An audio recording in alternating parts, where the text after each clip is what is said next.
दोस्तों, आपके आसपास भी कोई ऐसे बच्चे हैं जिनके बचपन से दिल में छेद है और उनके पेरेंट्स महंगा इलाज होने के कारण ये इलाज नहीं करा पा रहे हैं। अगर हैं तो आपके पास मौका है उनके जीवन में पॉजिटिव बदलाव लाने का, उनके जीवन में खुशियाँ लौटाने का। बी द चेंज पॉडकास्ट ने सर्वोदय हॉस्पिटल फरीदाबाद के साथ एक कॉन्ट्रैक्ट किया है, जिसमें हॉस्पिटल ने हमें 50 ऐसे बच्चे जिनके दिल में छेद है बचपन से और उनके पेरेंट्स इलाज नहीं करा पा रहे हैं, उनकी फ्री सर्जरी, जी हाँ बिल्कुल फ्री सर्जरी का कमिटमेंट किया है। तो अगर आप भी इस पॉजिटिव बदलाव का हिस्सा बनना चाहते हैं तो हमारी मदद करिए, हमें मदद करिए उन बच्चों को ढूंढने में, उन बच्चों को आइडेंटिफाई करने में जिनको ये प्रॉब्लम है और उनकी सर्जरी होनी है। मैं आपसे रिक्वेस्ट करता हूँ कि अगर आपके संपर्क में कोई ऐसा है तो नीचे दिए हुए नंबर पर हमें कांटेक्ट करिए और पॉजिटिव चेंज का हिस्सा बनिए। सिर्फ आपका एक शेयर किसी बच्चे की मुस्कुराहट लौटा सकता है। मेरी आपसे रिक्वेस्ट है कि इस मैसेज को ज़्यादा से ज़्यादा फॉरवर्ड करिए और ज़रूरतमंद परिवारों तक पहुंचाइए। आपकी नज़र में लीडरशिप एक्चुअली क्या है? एक सही दिशा में खुद चले और औरों को चलने के लिए उत्साहित करे। किसी में बॉर्न लीडरशिप क्वालिटी नहीं है, बाय बर्थ नहीं है, क्या उनको ट्रेन करके लीडर बनाया जा सकता है? गिने चुने लोग होते हैं साहब। अब देखिए, कार्यकर्ता के रूप में कई लोग ने ज्वाइन किया हुआ, पर मोदी साहब जैसे बनने वाले तो मोदी साहब ही हैं। एक लीडर की टॉप क्वालिटीज क्या है? 3 चीजें: सीखे, सिखाए और सेवा करे, खुद भी और औरों को प्रेरित करे। मेंटली स्ट्रांग कैसे बना जाए? अनुशासन बहुत जरूरी है। और मैं देखता हूँ कि ज़्यादातर जो बड़ा नाम करें वो बड़े ही बेसिक और हम्बल बैकग्राउंड से स्टार्ट होकर ही बड़ा नाम बनाए। ऐसी हैबिट जो आज की जनरेशन के बच्चे हैं उनका स्ट्रेस बढ़ा रही है। Too much consumption of reels, जो रील हम बार बार देखते हैं उससे मेंटल फटीग बहुत बढ़ जाता है, तो इसको काबू करना बहुत जरूरी है। जेन ज़ी के लिए बेस्ट प्रैक्टिसेस क्या होनी चाहिए? एज अ फादर मैं आपसे बहुत जेन जी में बहुत अच्छे बच्चे भी, पर उसमें पेरेंटिंग थोड़ी फाइन ट्यून करनी बहुत जरूरी है। सिग्नेचर मूव जिसे कह सकते हैं। हाँ जी, स्विच ऑन। यस दोस्तों, भाइयों और बहनों, स्विच ऑन और स्विच ऑन। स्विच ऑन का क्या है कि देखिए, normally we are driven by instinct, पर इंटेलेक्ट को समय समय पे एक्टिवेट करना बहुत जरूरी है।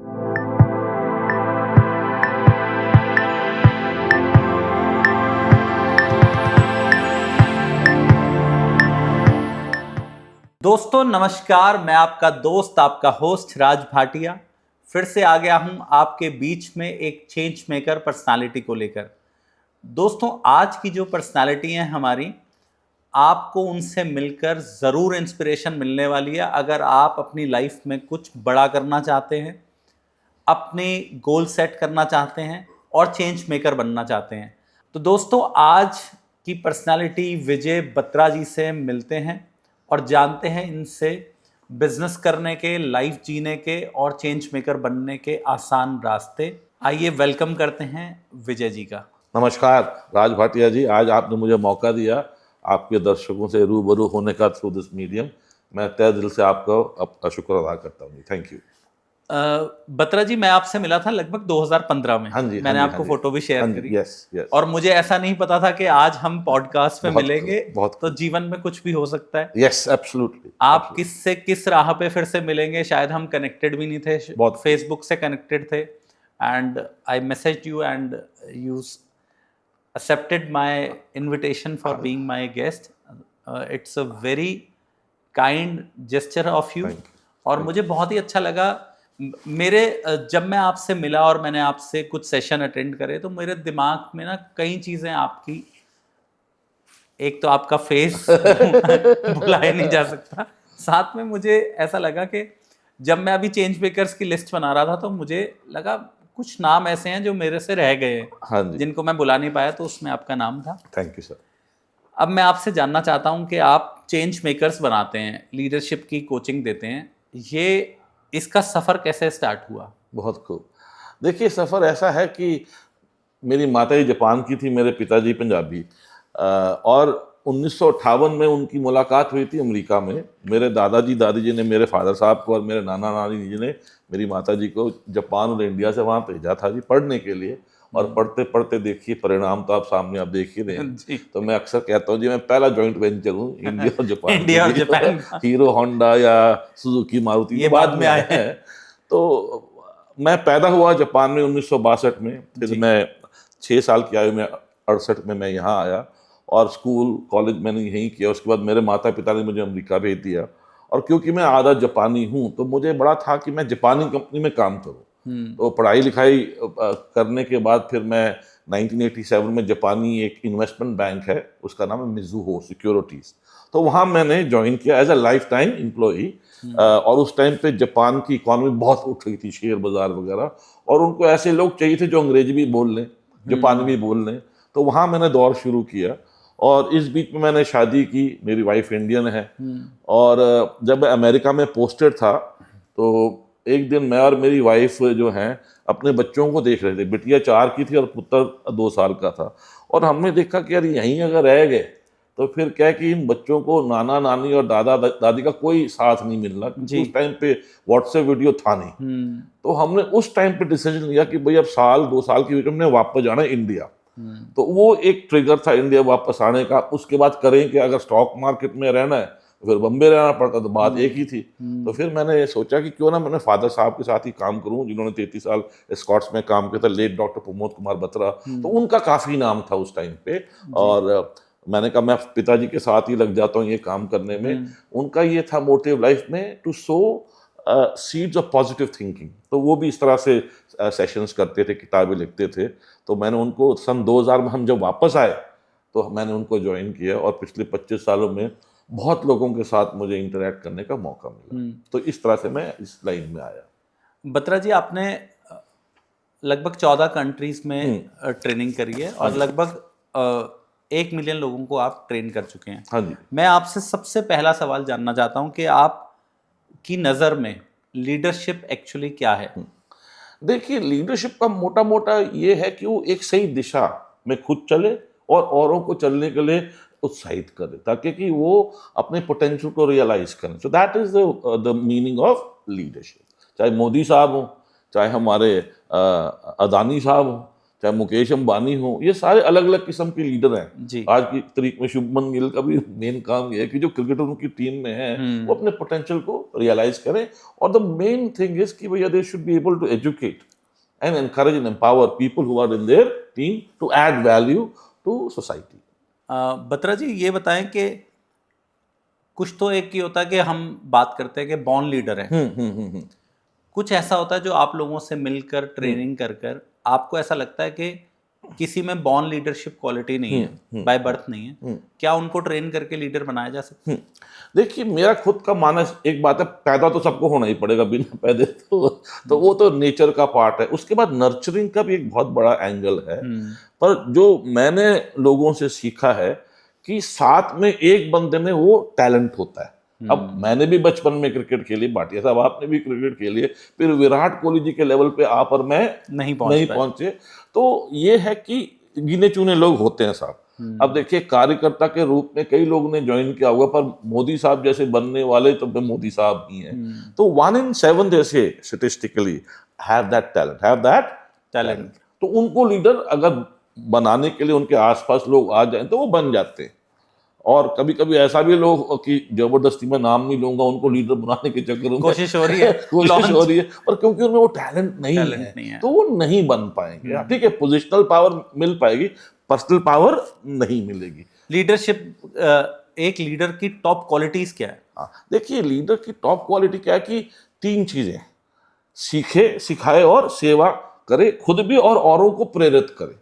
अब एक बात है, लीडर का क्या काम है कि जिनमें वो टैलेंट नहीं है परफॉर्म करने का, उनको परफॉर्म करवाए। जैसे कहते हैं ना जी, लकड़ में कील ठोक दो तो कील भी तैर जाती है। तो लीडर का काम यही है कि सबको तैरवाए। तो अब जैसे कि मेरा मानना है कि it's important for anyone to be a part of the contribution team. अगर मेरे में सपोज क्षमता उतनी नहीं है तो मैं किसी ऐसे लीडर के साथ अपने आप को जोड़ लूं ताकि मैं अपनी क्षमता को थोड़ा बेहतर एनहांस कर सकूं। So there's no shame in not being a leader as long as you're a good contributor. आपने जापान में, इंडिया में, अमेरिका में लीडरशिप क्लासेस ली। आपने तीनों कंट्रीज में क्या लोगों का, जो आपकी ऑडियंस रही, जो आपके कस्टमर रहे, क्लाइंट्स रहे, उनका क्या प्रोस्पेक्टिव रहा है? हाँ, देखिए इंडिया और जापान काफी सिमिलर हैं because we are Asian countries. यहाँ पे हायरार्की काफी है, हिस्टोरिकली भी और अदरवाइज भी। आप भाषा को भी देख लो, चाहे जापानी हो चाहे हिंदी हो, ग्रामर पैटर्न ऐसा है कि वर्ब एंड में आता है। ओके। क्योंकि हम जब बुजुर्गों से बात करते हैं तो उनके चेहरे को भी देखते हैं, और ऑन रियल टाइम मैं अगर सपोज आपके पास आऊँ, आप मेरे बॉस हैं इंडिया में, जापान में, मैं ऐसे बात करूंगा कि भाटिया साहब मैं सोच रहा हूँ कल छुट्टी, अगर आपका चेहरे पे हल्का सा रिलैक्स है तो ले लूं सर, अगर हल्का सा अगर क्रोध आ गया नहीं लेता जी। अमेरिका रिलेटिवली फ्लैटर है। वहां पे क्या है जी कि people are able to express themselves far more assertively than in India and Japan. तो इंडिया में थोड़ा हायरार्की है, जापान में भी हायरार्की है, अमेरिका में रिलेटिवली फ्लैटनेस है, इनफॉर्मेलिटी है। तो क्या बेटर मानते हैं आप देखिए ग्रोथ के लिए? आई वुड से ग्रोथ के लिए मिश्रण इज बेटर। आजकल देखिए इंडियंस इतना अच्छा क्यों कर रहे हैं दुनिया भर में, क्योंकि they are able to adapt to different extremes. तो अब धीरे धीरे अब दुनिया तो एक ही होती जा रही है, क्यों साहब, और एआई का भी जमाना आ रहा है। तो I think it will be good कि हायरार्की का भी उपयोग किया जाए, साथ में फ्लैटनेस भी होनी चाहिए, तो बड़ा डायनामिक रहता है जी। अब जैसे इंडियन क्रिकेट टीम को देख लीजिए, कप्तान जो है ना जी हर तीसरे चौथे मैच में बदला जा रहा है। अब सीनियर प्लेयर जो है नाराज नहीं होता, तो leadership gradually is becoming very flexible. आप ये बताइए, लीडरशिप आपने जो क्वालिटीज बताई, इन सबको अडॉप्ट करके अपने लाइफ में इनकलकेट करके कैसे एक कंपनी को लीड किया जा सकता है? बहुत खूब, बहुत खूब। देखिए कंपनी का मोटा मोटा तो उद्देश्य है कि स्टेक होल्डर जो हैं उनको ऐड करें वैल्यू, सेवा करें, चाहे वो कस्टमर हो, चाहे एम्प्लॉय हो, या चाहे वेंडर हो, राइट, या सरकार हो। तो वो ये कि लीडर का क्या काम है, सीखे, सिखाए और सेवा करे। और भैया पैसा तो कमाना ही कमाना है। अब ये जापान में होंडा सोइचिरो, जो होंडा के जो फाउंडर थे, वो कहते थे अगर धंधा करते करते आनंद ना लिया तो बड़ा सस्ता धंधा कर लिया। पैसे तो सभी कमा लेते, पर मजा भी आना चाहिए। हाँ, मजा, I would use the word anand. आनंद मतलब ग्राहक की भलाई के लिए भी तो सोचो ना। और साथ में अगर कोई एम्प्लॉय काम कर रहा है, ठीक है, तनख्वाह तो उसको दे रहे हैं, पर उसको इस तरह से ढालो कि वो सेवक के रूप में अपने आप को समझे, ना कि नौकर। फुल डेडिकेशन हो फुल जाए। और साथ में आनंद ले। आनंद यानी कि भैया आप किसी की सेवा कर रहे हो, सेवा भाव में और नौकरी में यही फर्क है। तो वैल्यू एड तो दोनों कर रहे हैं, पर जो सेवक है वो आनंद ले रहा है, और जो नौकर है वो आनंद नहीं ले रहा। तो आनंद जो है, एक जो जिसको आजकल अंग्रेजी में भी ये काफी वर्ड आ रहा है, सर्वेंट लीडरशिप। तो वर्ड सर्वेंट जो है ना, the person who serves, not नौकर। तो अगर आप देखो ना, कीर्त करो वन चक्को एंड सिमरन, तो ये जो हमारे जो गुरु नानक जी का मेन मैसेज ये था कि आनंद लेना बहुत जरूरी है। वो सस्टेन करता है आपको। नहीं तो कभी कभी क्या होता है कि अगर पैसे के पीछे आप भाग रहे हो, अब आपने पैसा कमा लिया, अब तो रज गए ना, अब क्या करना है। पर जो अच्छा इंसान है वो आनंद को मेन मानता है, पैसा तो आते ही रहना है। तो आनंद लेना बहुत जरूरी है। यस। मेंटली स्ट्रांग जो लोग हैं उनका लाइफ जीने का तरीका अलग है। बिल्कुल अलग है। मेंटली स्ट्रांग कैसे बना जाए? देखिए अनुशासन बहुत जरूरी है। अगर आप और मैं अगर 24 घंटे में 7 से 8 घंटे टाइम से सो जाएं तो ऑटोमेटिकली मेंटली आप स्ट्रांग रहेंगे। पर अगर आप और मैं 3 और 4 घंटे की नींद में ही अगर गुजारा करने की सोचें और रात भर रील पे रील देखी जाए, तो मेंटली तो आपको भैया वीकनेस आनी है, क्योंकि आपका जो अचेत मन है वो तो जगा रहता है हमेशा। पर चेत मन को आराम देना बहुत जरूरी है। तो आपने विश्राम करना है, थोड़ा व्यायाम भी करना है, ये बहुत जरूरी है। प्लस वही आपकी मनोदिशा ऐसे हो कि आप सीखो, सिखाओ और सेवा करो। तो उसमें मैं कहता हूं कि सनसनी खबरों को अगर सेवन थोड़ा कम कर दिया जाए तो बेहतर है, क्योंकि सनसनी खबरें आपके और मेरे मन को बेचैन कर देती हैं। और ये अगर सकारात्मक चीज़ों को देखा जाए, जैसे पिक्चरों के मिसाल पे 12th फेल देख लो, सैम बहादुर मानेकशॉ देख लो, 3 इडियट्स देख लो, तारे ज़मीन पे देख लो, ये देख के आपका माइंड क्या होगा, चार्ज होगा। पर अगर मैं पिक्चरों के नाम तो नहीं लूंगा, पर जो ये है ना जी, इस किस्म की पिक्चर देखोगे तो बेचैनी थोड़ी बढ़ जाती है। तो आप और मैं क्या कंटेंट कंज्यूम करते हैं वो बहुत जरूरी है। दैट्स वेरी वेरी इंपॉर्टेंट, ताकि माइंड को हम चार्ज करें, ना कि डिस्चार्ज करें। मुझे लगता है जैसे आपने बात कही Batra ji, food for thought, yes. Food for soul. Yes. हम खाना तो अच्छा खा रहे हैं, बहुत खूब, लेकिन क्या है कि कंटेंट बहुत ही नेगेटिव। आप बिल्कुल मानेंगे ठीक है ना। बी द चेंज की शुरुआत भी इसी वजह से हुई यस यस कि मुझे ऐसा लगा कि कंटेंट पॉजिटिव नहीं है। यस यस हमें एज एन इंडिविजुअल मुझे लगा कि मुझे इसमें कंट्रीब्यूट करना चाहिए, बहुत खूब, एज अ सेवक, कि मुझे इसमें पॉजिटिव मैसेज बच्चों को और फैमिली को जाना चाहिए। आप जैसे बहुत लाखों हिडन जेम्स हैं हमारे देश में जिनको कोई प्लेटफॉर्म नहीं मिलता, उनको प्लेटफॉर्म देना चाहिए ताकि उनकी अच्छी बात बहुत लोग खूब। सुन सके। इसीलिए जैसे आपने बताया कि फूड फॉर सोल, इंस्टाग्राम पे रील और एआई बेस्ड का ज़माना है। हम जो देखते हैं जिस माइंडसेट में है, इतनी जल्दी रीड कर लेता है कि आपने 40 सेकंड्स की रील है, अगर आपने 30 सेकंड्स एक टाइप की रील देख ली तो नेक्स्ट आपको वही आने वाली है, उससे रेलेवेंट। यस यस यस, बिल्कुल ठीक कह रहे हो। क्योंकि देखिए, आप जो देखोगे, जो इंटरनेट है वो तो चाहता है आपकी आई बॉल। तो आप सकारात्मक देखोगे तो आपको सकारात्मक रिकमेंडेशन मिलेगी, और अगर नकारात्मक आप देखोगे तो वो मिलेगी। तो आई थिंक सकारात्मकता की ओर जाना बहुत ज़रूरी है अगर आप हमेशा अपने आप को सही तरीके से जीना चाहते हैं। अब वेरी ऑफन भाषा से पता चलता है, कोई किसी से पूछ रहा है क्या हाल है, ओ यार आधी कट गई है बाकी भी काट लूंगा, तो कहीं ना कहीं इसका इनपुट जो है ना कंटेंट का, वो थोड़ा नकारात्मक है। पर जगह चढ़ दिया कला बल्ले बल्ले रब दी बड़ी मेहर है। मैं ये नहीं कह रहा कि इंसान कभी कभी चुनौतियों का सामना नहीं करता, पर बयान करने का भी तरीका उसका अलग होता है। भाई क्या हाल है, या थोड़ा चुनौतीपूर्ण देने आज, तो समझ जाता है अगला कि भैया ये struggling but at least outlook to overcome. अब मैं आधा इंडियन कह लो या आधा जापानी कह लो, इंडिया में रहने का एक सबसे बड़ा फायदा जो मुझे हुआ है निजी तौर पे, जो हमारी कहानी है ना जी, रामायण महाभारत, इनमें इतनी अच्छी पॉजिटिव इसमें वो है ना जी, food for thought. For instance गिलहरी वाला एंगल, अब बताइए गिलहरी वाला एंगल जो हमारे को बचपन में कहानियां सुनाई थी, एक बीज बोया था हमारे पूर्वजों ने कि भैया गिलहरी ने अपने लिए काम ढूंढ लिया। क्यों नहीं? उसने ये नहीं सोचा कि जी वानर सेना के मुकाबले में तो मैं कमजोर हूँ, कहते वो अपना काम करे, मैं देखती हूँ मैं कौन सा काम कर सकती हूँ। और उनको देख के फिर ऑब्वियसली कहते हैं वानर सेना के एक सदस्य ने जब देखा कि इसको देखो, तो वो जाके लक्ष्मण जी को कहा कि इसको रिकग्नाइज कर दो जी। तो हमारे को हमारे पूर्वजों ने कहानियों के माध्यम से काफी सकारात्मक तक के दोष दिए, पर बीच में कभी कभी क्या होता है कि अंधविश्वासी भी पैदा हो जाते हैं जो कि इन चीजों में थोड़ा गुमराह कर देते हैं। अब जापान में जो मैं रहा हूँ, एक चीज आप शायद आगे चल के जरूर पूछेंगे कि जापानी जो है भूचाल आते, अब भूचाल तो 200 दिन रहते, 200 दिन कभी भी आ जाए। अब किस्मत पे तो ठीक है, जो लिखी है, पर फिलहाल आप और मैं कितना मेहनत करते हैं वो बहुत जरूरी है। तो अभी आगे चल के अगर आप पूछेंगे सवाल, जापान में एक चीज मैंने सीखी है, वो मेहनत करते हैं। क्या करते हैं जी? Hard work. और हार्ड वर्क की परिभाषा जैसे मैं बताना चाहता हूं आपको, जरूरी काम जो करने का दिल ना करे उसे मन लगा के करना। अब ये बहुत जरूरी है। जापानी कहते हैं गम बाते, विच मीन्स अगर जरूरी काम है और आलस आ रहा है तो भाई कर इसको, क्योंकि अगर तूने आलस अभी कर लिया तो आलस की ताकत बढ़ जाएगी और लगन और निष्ठा धीरे धीरे कम हो जाएगी। जैसे कि मिसाल के तौर पे, जैसे जापानी जो बुलेट ट्रेन है जो अब चलेगी अहमदाबाद से बॉम्बे तक, 62 सालों में भाटिया साहब एक भी दुर्घटना नहीं हुई की। ये बड़ा फर्क है। हुई तो भैया अब क्या करें, पर नहीं की। तो वही है कि शादी की जाती होती नहीं है, बच्चे किए जाते हैं होते नहीं है, गलती भी की जाती है होती नहीं है। अब लोग कभी कभी हम मजाक में कहते हैं मैं तो अच्छी भली गाड़ी चला रहा था जी, खंबा आके टकरा गया। अरे भाई खंबा तो वही था, आपने और मैंने कोई लापरवाही की, मोबाइल पे ध्यान देना शुरू कर दिया जब सड़क पे ध्यान देना चाहिए था।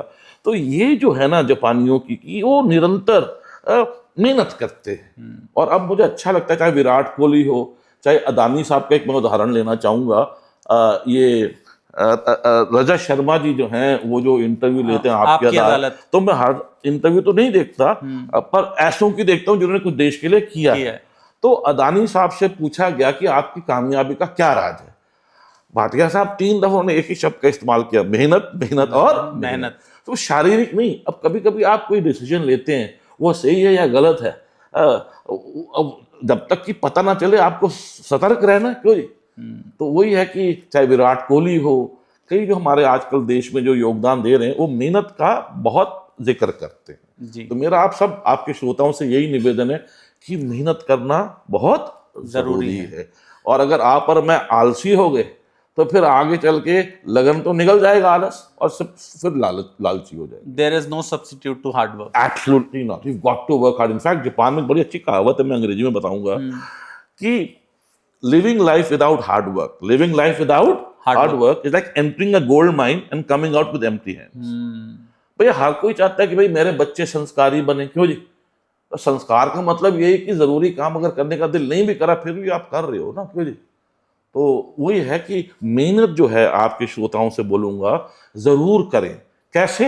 विराट कोहली जैसों को अपना आदर्श बनाए, या मोदी जी को अपना आदर्श बनाए, या उनको अपना आदर्श बनाए जिन्होंने कड़ी मेहनत की है। देखो शरीर तो चल ही रहा है ना जी, मेरा दिल तो धड़क रहा है 24 घंटे, चाहे मैं आलस करूं चाहे मैं मेहनत करूं, तो माइट एज वेल डू मेहनत। अब जैसे आप घर जाते हैं, आपका बड़ी जिम्मेवारी है, आप बिजनेस भी करते हैं, ये भी कर रहे हैं, सोशल रिस्पॉन्सिबिलिटीज भी हैं। अब घर जाते हो, आपका छोटा बच्चा जो है पापा पापा कह के कुछ आपके साथ शेयर करना चाहता है।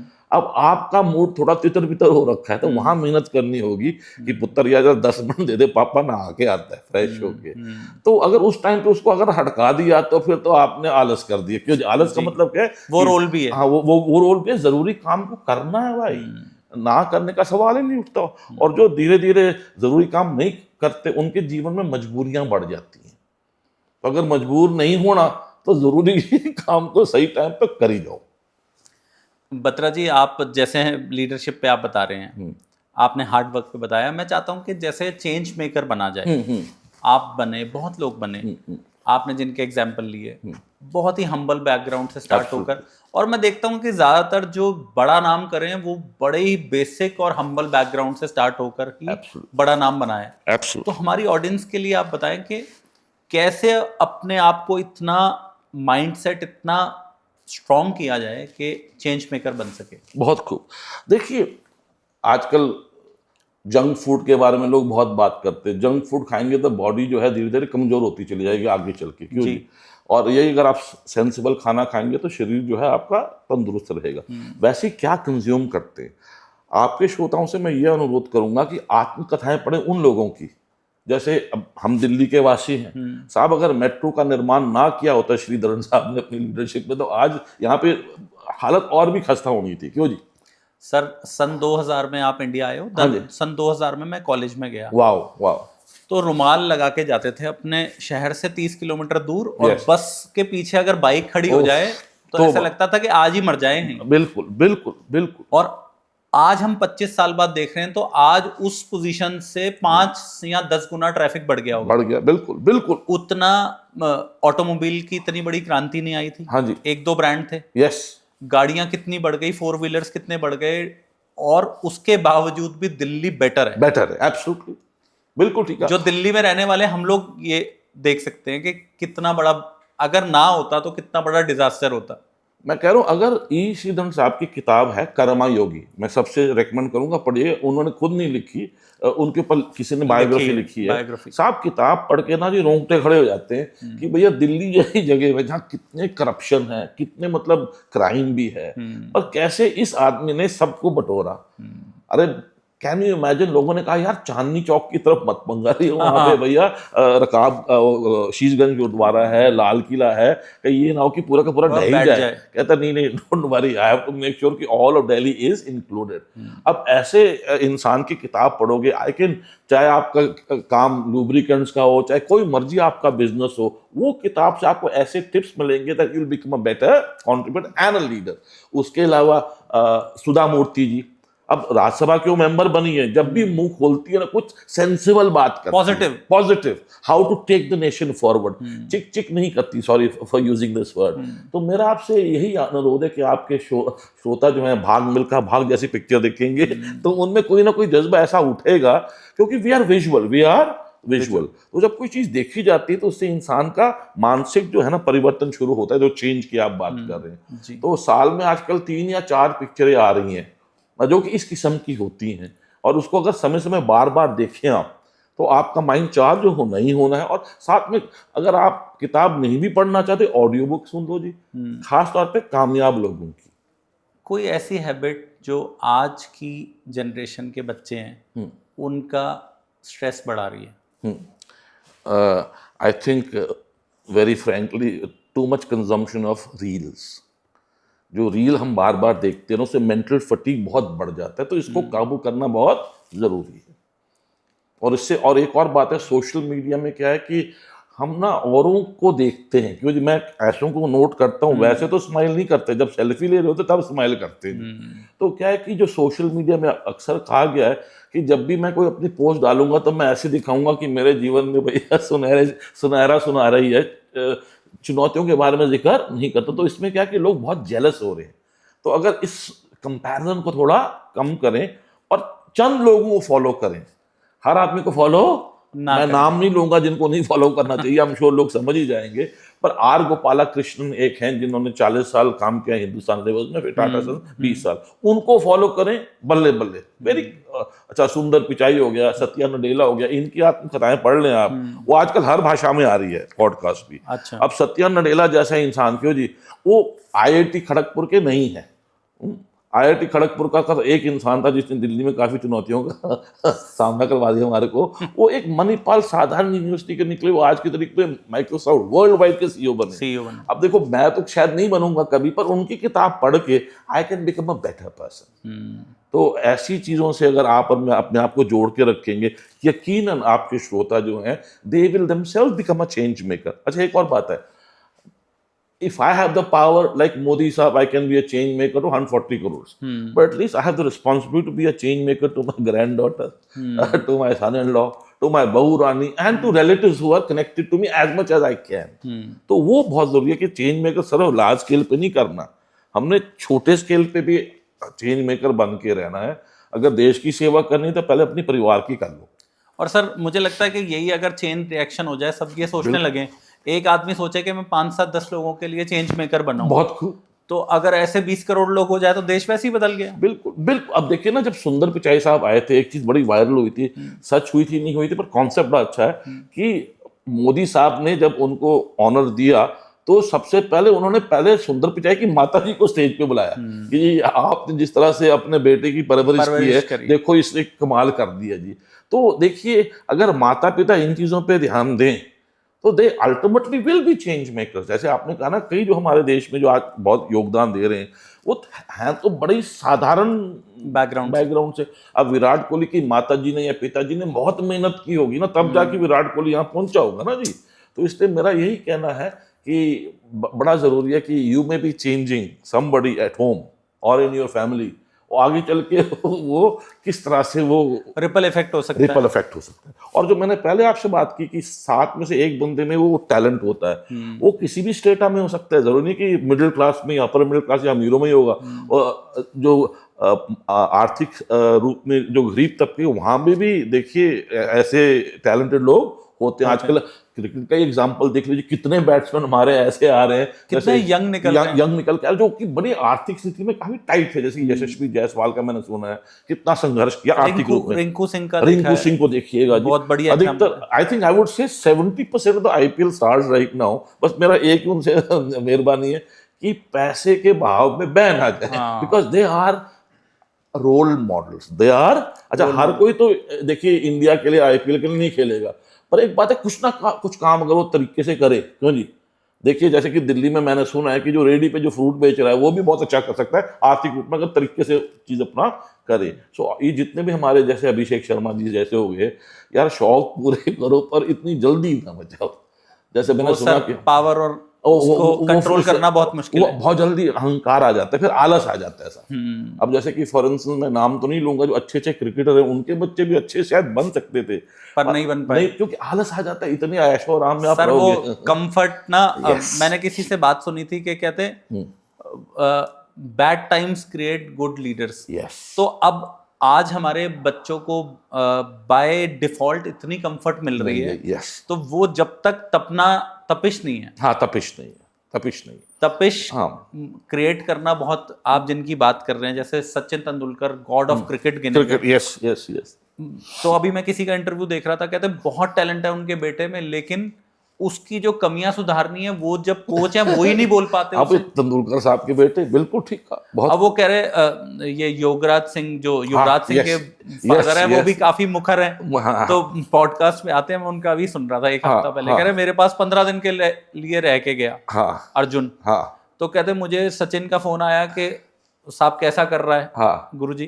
तो वो कहते यार बहुत चीजें हैं इसमें, बहुत इंप्रूवमेंट है, बहुत टैलेंटेड है, बहुत अच्छा कर सकता है, लेकिन उनसे पूछा कि भाई तुमने इसे ये वाली बॉलिंग क्यों नहीं करवाई, इसका तो हैंड बहुत अच्छा है। वो कह रहे हम करवाना चाहते थे, लेकिन बस मतलब लोगों को क्या है कि उन बच्चों के आसपास ऐसा एटमॉस्फेयर हो जाता है कि उनको कोई टोक भी नहीं पाता। Absolutely. जैसे अब अंबानीज के बच्चे हैं, शाहरुख खान के बच्चे हैं, इन लोगों को, या हमारे एक बहुत बड़ी पॉलिटिकल फैमिली का बच्चा है, तो वो चाहे 60 साल के होने वाले हैं लेकिन बच्चा ही गिना जाएगा। बिल्कुल बिल्कुल। तो उनके आसपास मुझे लगता है उनकी गलती नहीं है। बिल्कुल। उनके आसपास एक एटमॉस्फेयर ऐसा नहीं हुआ। बिल्कुल बिल्कुल ठीक कह रहे हो। एक जनरल पब्लिक में जब तक आप नहीं रहोगे, मैं अपने घर का एग्जांपल लेता हूँ, मेरे बच्चे रोज पार्क में जाते हैं, डिफरेंट सेक्ट के लोग हैं, डिफरेंट इकोनॉमिक उसके लोग भी रह रहे हैं, कोई टेनेंट्स भी रह रहे होते हैं। हाँ जी। तो लोग ना बहुत जल्दी कह देते हैं कि ओ यार धोबी के बच्चे के साथ खेल रहा है, ये खेल रहा है। और मैं इस चीज की वजह से ही एक पर्टिकुलर एरिया नहीं छोड़ना चाहता। बहुत खूब, बहुत खूब। कि बच्चों को ना हर चीज का पता चलना चाहिए। जब बच्चा आके कहता है ना कि पापा वो मेरे फ्रेंड के पास ना वो मुझे अभी लेने आ जाएगा क्योंकि उसके पास फुटबॉल नहीं है, वाह वाह वाह वाह वाह वाह वाह वाह वाह वाह, तो बच्चे को ये रियलाइज होगा कि कोई बच्चा ऐसा भी है कि जिसके पास फुटबॉल नहीं है। बहुत खूब, बहुत खूब। ये बहुत सही बात आपने कही कि बच्चों में ये बेसिक वैल्यूज होनी बहुत जरूरी है। एक बात है उसमें फुटबॉल तो शायद ना हो, पर खेलने की चाहत तो है। ये चाहत जो है चेंज क्रिएट करती है साहब। तो ये बहुत अच्छा है कि अगर जैसे हमारे बुजुर्गों का ये था कि भैया खास तौर पे अमीरों के यहाँ क्यों जी गुरु जरूर होते थे, जहाँ पे बच्चों को भेजा जाता था घर से बाहर कि गुरु शिष्य परंपरा में वो सही इंसान बने ताकि कि पैसे का दुरुपयोग ना करे। जापान में ये बहुत है साहब कि जो अमीर होते हैं उनके बच्चों को किसी ऐसे सख्त इंसान के नीचे रखा जाता है तो उनको आलसी होने से या बिगड़ने से मानसिक बचा ले और डिसिप्लिन में एंड ये आगे चल के फिर अच्छा करते हैं। और जहाँ पे कोई नरम दिली कर दे माता पिता में से तो फिर बच्चा आगे चल के पतन करता है परिवार का। बत्रा जी, आप जैसे हम देखते हैं कि बच्चों में, जेनजी में डिवोशन की, पैशन की, हमें लगता है कि ये सोशल मीडिया का तो एंगल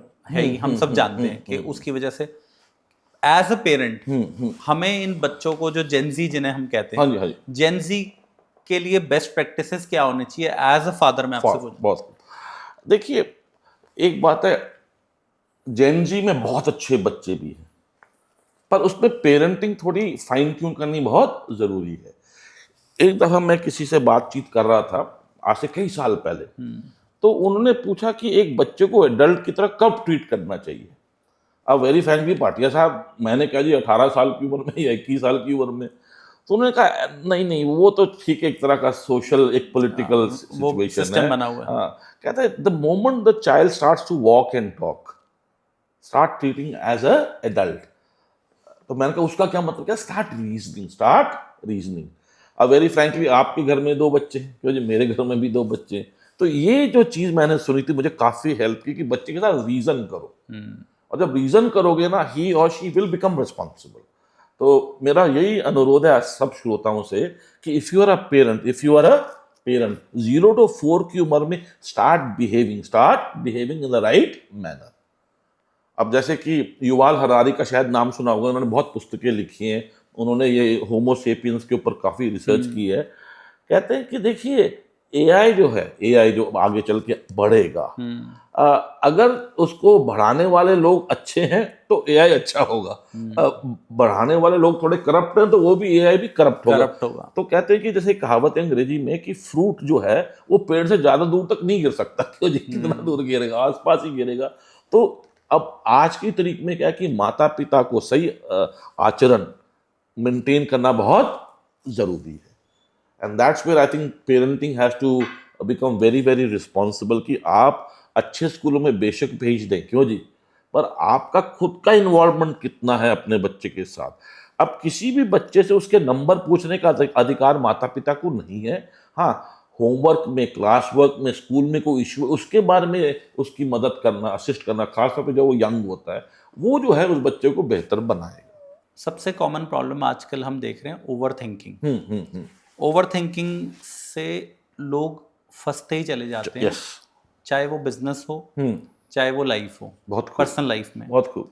बिजनेस में इसका ओवर थिंकिंग की वजह से हम लोग कई बार एंग्जाइटी में आकर डिसीजंस ले नहीं पाते या गलत ले लेते हैं। इसको ओवरकम कैसे कर सकते हैं? बहुत खूब। वेरी फ्रैंकली, जो ओवर थिंकिंग जो है, हम चिंता करते हैं ना कि चिंतन। ओवर थिंकिंग चिंता करते हैं ना कि चिंतन। तो हमारे को, जैसे कि हमारे बुजुर्गों ने कहानी सुनाई थी गणेश जी की, मेरे पिताजी अक्सर सुनाते थे भाई, उनको नारद मुनि जी ने आके एक चुनौती दे दी, क्या कि जा ब्रह्मांड का चक्कर मार। साथ में प्रतियोगी भी था भाई, कार्तिक, उसकी सवारी मोर थी, वो तो मोर पे बैठे चल पड़े।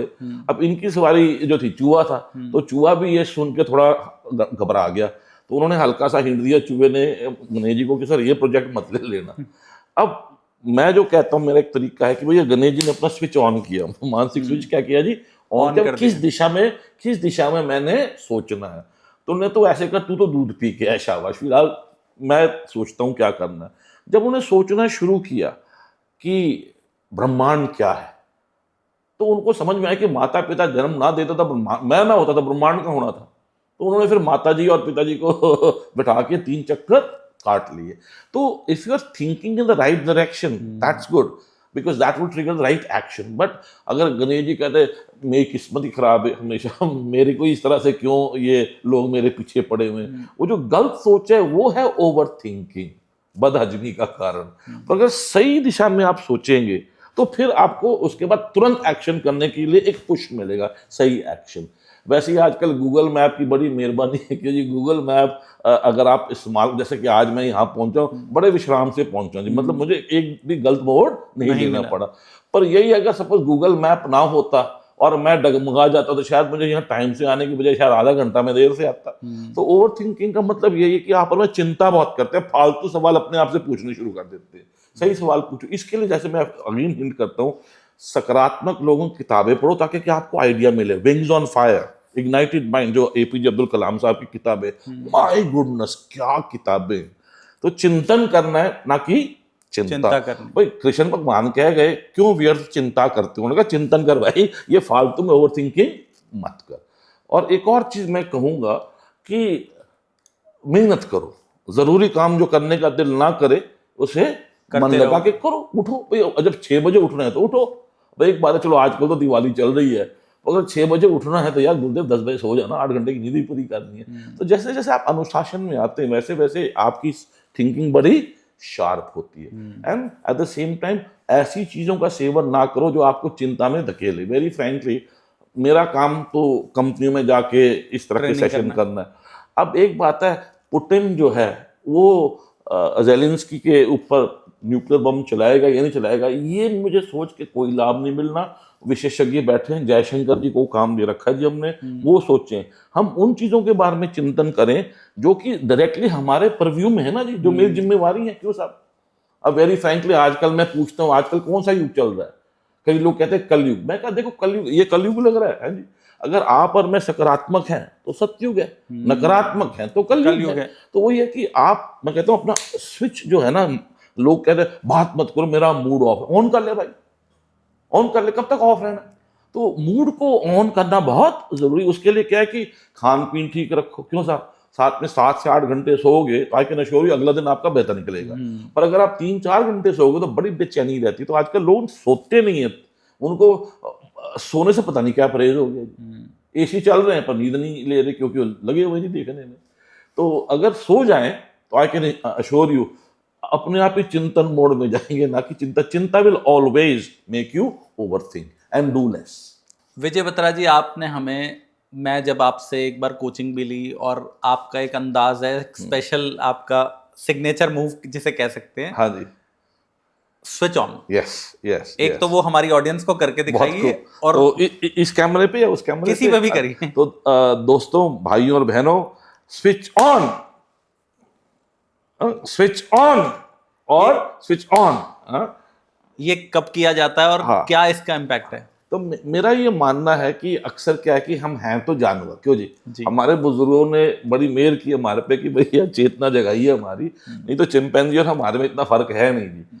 तो स्विच ऑन का क्या है कि देखिए normally we are driven by instinct, पर इंटेलेक्ट को समय समय पे एक्टिवेट करना बहुत जरूरी है। अब लोग कभी कभी अपना स्विच ऑफ करके इंस्टिंक्ट में आ जाते हैं, मैं मर जाऊंगा पर तुम्हें जीने नहीं दूंगा। अब क्या कह रहे हो यार, इतना आतंक फैलाने की कोई जरूरत नहीं है। तो अगर ऐसा कोई वचन बोल दिया है तो भैया स्विच क्या है जी, ऑफ है। क्या हाल है, दिमाग मत चाटो। अरे भाई कौन दिमाग चाट रहा है तुम्हारा? तो जानवर की तरह हम बहुत जल्दी बेबस हो जाते हैं। तो इसका मतलब क्या है कि जैसे ही आप मुंह से कुछ ऐसा उच्चारण करते हो, इतनी आदत डालो कि अब मेरा स्विच क्या है जी, ऑफ है। ऑफ है। अब देखिए मैं कहता हूं कि अगर आप घंटे में एक दफा ऑन कर लें तो बेहतर है। अब कई लोग कहते हैं जी रात को उठ के भी करना हो, मैं कहता नहीं, रात को उठ के मत कीजिए, सोने से पहले कर लो और सुबह उठते ही करो, सुबह उठते ही करो। अब सुबह उठते ही अगर हम एक दफा ये करेंगे तो चेतना हमारी जागेगी कि भैया मैं किसी का पति हूँ, किसी का पिता हूँ, किसी का पुत्र हूँ। और अगर प्रोफेशनल लाइफ को देखा जाए किसका मैं ग्राहक हूँ, कोई कई मेरे ग्राहक हैं, कई मेरे जूनियर हैं, कई मेरे सीनियर हैं। तो जब मैं अगर आपके सामने हूँ आज, तो भैया मुझे पता आप पॉडकास्ट करें तो मुझे भैया संयम से रहना होगा। और अगर मैं अपनी मिसेज के सामने हूँ तो भैया मेरे को एक एज अ हस्बैंड बिहेव करना होगा, as a father I have to behave like a father. अच्छा, अब मेरी जो दोती है, मैं अपने आप को ग्रैंडफादर नहीं कहता, असिस्टेंट फादर, क्योंकि ग्रैंडफादर बहुत ईगो क्रिएट करता है। तो I got to make sure कि I assist my children to raise their children. तो वो ये कि स्विच ऑन का मतलब क्या, प्रोप्राइटरी। आप कोई भी देख लो, रामायण महाभारत जो भी हमारे पुराण है ना जी, वो ये कहते हैं कि भैया चेतना जगा के रखो, और जगा के नहीं रखोगे तो कुछ ऐसा कांड कर जाओगे कि लेने के देने पड़ जाएंगे। तो सुबह उठते ही करो। जैसे मैं मजाक मजाक में कहता हूँ, कई लोग सुबह उठ जाते हैं, स्विच ही ऑफ है, फिर उठने का फायदा नहीं हो, आधा हाँ, उठे। उठ तो गए, अब ठीक है, मजबूरी लगती है हर चीज। गुसल खाने या बाथरूम पहुंच जाएंगे, पहले तो देख के टूथब्रश को सोचते हैं कि आज करूं या ना करूं। अरे भाई करना ही है, कोई मजबूरी वाली बात छोड़ना है। अब इतने आलस से ढक्कन खोल के हल्का सा अंगूठा मार के छोड़ देते हैं, पेज भी बाहर आके अंदर चली जाती है, इनको इसमें ही। पर यही सुबह उठते ही स्विच ऑन करके आप गुसल खाने जाओ, ढक्कन खोल के जरा दबाओ ना अंगूठे से, बाहर ही निकलेगा और कहाँ जाएगा। तो इससे क्या है कि you are actively activating your mind. और सुबह उठ के कोई ऐसा गाना सुनो, क्यों जी, जिससे कि माइंड चार्ज हो जाए, या कोई ऐसा क्लिप देख लो जिससे माइंड चार्ज हो जाए। एंड देन मेक श्योर कि भैया आप थोड़ा एक्सरसाइज भी कर लीजिए, एक्टिवेट कर लीजिए। Eat healthy. ईट हेल्दी का मतलब क्या, कोई ऐसी सनसनी चीज सुबह उठ के नाश्ता करते समय ना देखें जिससे कि दिमाग में फिर कचरा भर जाए। और आते जाते स्विच क्या करना है जी, ऑन करना है। जैसे ही कोई अजीब सी विचार है ना कि जीवन में रखा ही क्या है, तो स्विच क्या करना है जी, ऑन करना। तो वही है switch on. Practice makes you perfect, ना बेटर। परफेक्ट कोई नहीं हो सकता साहब, भगवान भी इन प्रोसेस है। देखिए नहीं तो फिर शिव जी का रोल ही ना रह जाए। अगर ब्रह्मा जी परफेक्ट वर्ड बना दें तो विष्णु जी और शिव जी क्या करेंगे, क्यों जी? तो ब्रह्मा जी भी इस चीज को एक्सेप्ट करते हैं। और ये हमारे बुजुर्गों की सुनाई कहानियां हैं कि ब्रह्मा जी ने एक दफा झूठ बोल दिया था कि भैया ही इज परफेक्ट। वो कहानी आपने सुनी होगी कि उनको कहा गया जाओ ब्रह्मांड के अंत तक जाके आओ, और साथ में विष्णु जी को भी कहा। विष्णु जी थोड़ी देर के बाद वापस आ गए, शिव जी थे हमारे एग्जामिनर।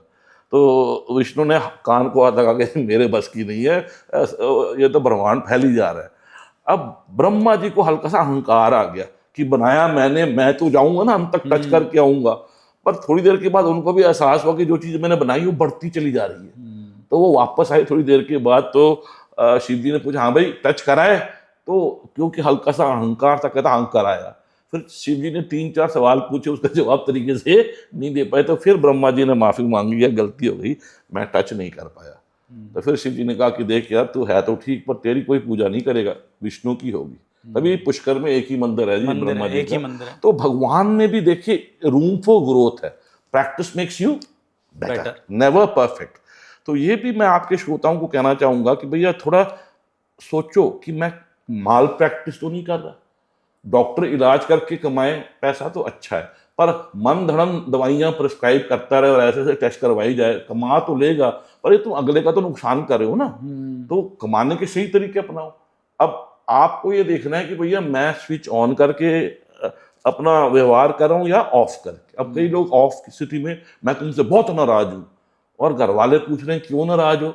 अब क्योंकि स्विच ही ऑफ है, चेतना हमने ऑफ की हुई है, जब तुम्हें पता ही तो बताने का क्या फायदा, तो कैसे पता चलेगा ना अगलों को। अब कईयों को नाराज होने की पड़ गई है आदत, तो इन आदतों को काबू करना है और सही आदतों को बेहतर बनाना है। अब मैं आपके पॉडकास्ट में एक चीज में एडमिट करता हूँ, I had a bad habit of smoking और धीरे धीरे कम भी की। और पिछले साल अगस्त में मेरी बिटिया का फोन आया कि पापा खुशखबरी है। मैं कहा हाँ, मुझे आइडिया तो है, क्या है पुत्र बता। कहती है आप ना नाना बनने वाले हो। मैं कहा अच्छी बात है जी, मुबारक। कह रहे एक आप मेरे को वादा करो, now you will quit smoking. मैं कहा डन। उसके बाद मैंने हाथ नहीं लगाया, क्योंकि मेरी बेटी ने कहा कि देखो जब आप पीते थे मेरे सामने, मैं तो पैदा हुई थी, पर अब मेरी बेटी आगे चल के पूछेगी चल ठीक है आपके सामने नाना ने पी, पर जब मैं पैदा हुई आप तो बड़े थे, क्यों नहीं नाना को समझाया। तो वही है कि भैया प्रैक्टिस मेक्स यू बेटर। तो I finally realise after so many years what I was doing was wrong. मरा टू राम राम। तो कभी भी इंसान अपने आप को चेंज में जो आप कह रहे हो बदल सकता है, बस कहने वाले में थोड़ी एक कन्विक्शन होनी चाहिए। तो यही है कि स्विच को क्या करना है जी, ऑन रखना है। और मैं सिख धर्म से बड़ा प्रभावित हूँ, हर धर्म से प्रभावित होता हूँ, पर सिख धर्म में क्या ना 3 चीजें, सिखा नो सिखीदान मन नीवाते मातुची, 3 चीजें, कीर्त करो, वर्ण छक्को एंड सिमरन। अच्छा, वर्ण छक्को में क्या सिर्फ ये नहीं कि आप दान दे रहे हो पैसे का, जो अनुभव आपने सकारात्मक जो कमाया है उसको भी बांटो। नॉलेज अगर आप सपोज लंगर बांट रहे हो तो यह पूरा दिन आपका थोड़ा वो होना चाहिए, क्या कहते हैं, सकारात्मक, फिर आपको लंगर बांटने का अधिकार है। पर अगर आप कोई हेरा फेरियां करके आए हो फिर लंगर बांट रहे, तो अगले का पेट भरा है, मन को आपने स्वच्छ नहीं किया। एक चीज मैं आपके साथ शेयर करना चाहता हूं, अगर आप मुझे मौका दें। ये आनंद का कॉन्सेप्ट जो मैं कहता हूँ ना, जैसे फॉर इंस्टेंस 2 चीजें जीवन में, एक तो मजा लेना है, जो आपने कॉफी पिलाई बड़ा मजा लिया, मुझे बहुत अच्छी लगी, पर पूरा कप पीने के बाद कहूँ ठंडी थी, तो यार ये तो बड़ी गलत बात है, आप गर्म करवा लेते, ठंडी पीने की क्या लोड़ थी। दूसरा है आनंद, जो कि बड़ा पावरफुल एक एलिमेंट है।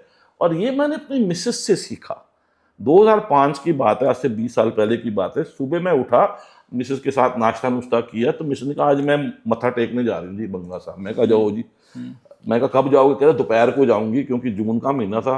कहते अभी जाऊंगी तो ऑफिस का ट्रैफिक होगा, दोपहर को जाऊंगी तो सड़कें खाली होंगी। मैं कहा जी वाजी वो।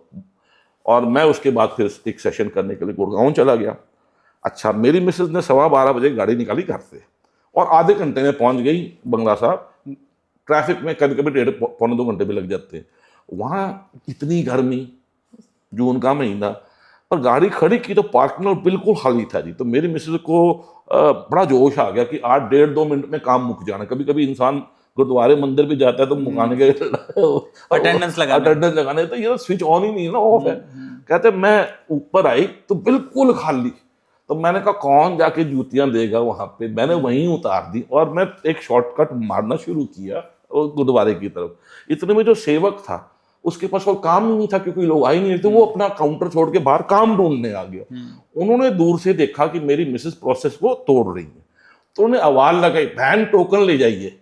पर मेरी मिसेस ने मुझे कहा कि मैंने अनसुनी कर दी। ठीक है जी।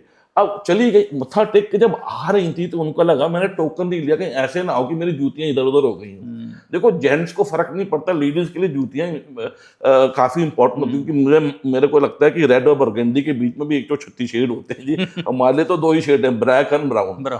तो उन्होंने जब ये ख्याल आया तो उन्हें भागना शुरू कर दिया कि अब कोई उठा रहा होगा तो मैं पकड़ लूंगी। पर दूर से जब नजर मारी ना, जूतियां गायब। लेडीज में बहुत अलर्ट होती हैं, क्योंकि उनमें एक नर्सरिंग है जो आदमियों में थोड़ी कम है। उनका दिमाग ऑन था। उन्हें कहा अगर जूतियां नहीं है, पहले मैं वहां हूँ आती हूँ जो सेवक ने टोका था। तो वहां गई तो जूतियां पड़ी थी। तो देखते फिर जल्दी मची, पहन के पार्किंग लॉट की तरफ जाने ही लगी थी। तो भाई साहब जो थे सेवक, जिन्होंने इनको पहले टोका था, कहते बहन आज गर्मी बहुत है, भाई के हाथ का ठंडा ठंडा रूह अफ़ज़ा पी जाइए। अब रूह अफ़ज़ा सुनते ही मेरी मिसेस कहती मुझे अपनी प्यास का एहसास हुआ। जब स्विच ऑफ होता आदमी जरूरतें भूल जाता है। तो उन्हें मुंह से लगाया रूह अफ़ज़ा का गिलास। कहते इतनी ठंडक और इतना अच्छा लग रहा था, क्योंकि उस भाई साहब का जो बातचीत करने का जो नजरिया था या तरीका था वो बड़ा अच्छा था। तो जब मैंने पूरा गिलास पी लिया तो मैं चुपके उनको कहा कि वीर जी मेहरबानी। तो कहता जी बहन की कोई रिक्वेस्ट हैगी, आप जब भी गुरुद्वारे आओ ना टोकन जरूर लेना। कहता ये कहने का तरीका इतना पावरफुल था कि जो आंसू आने शुरू हो गए मेरी आंखों से, उन्होंने आंसू देख लिए। कहते बहन मैं आपसे रिक्वेस्ट कर रहा हूँ कि आप जरूर टोकन लें, क्योंकि आज तो गुरुद्वारा खाली है, जहां मर्जी आप जूतियां छोड़ जाओ, भाई हाजिर है। पर भीड़ वाले दिन अगर आपने ये कर दिया और आपकी जूतियां मिसप्लेस हो गई, तो फिर जब आप मत्था टेक के आओगे आपको तंगी होगी। तो फिर हम जैसे भाई जो सेवा करने आते वो आनंद कैसे लेंगे अगर हमारी एक भी बहन तंग है। मेरी वाइफ कहती है ऐसा एक्सपीरियंस जो है ना जी, और जब शाम को मैं मिला तो उनमें उसका पूरा प्रभाव था। तो मेरे को पूरा नरेट किया। तो मखौल में पंजाबी मजाक तो कर ही लेते जी।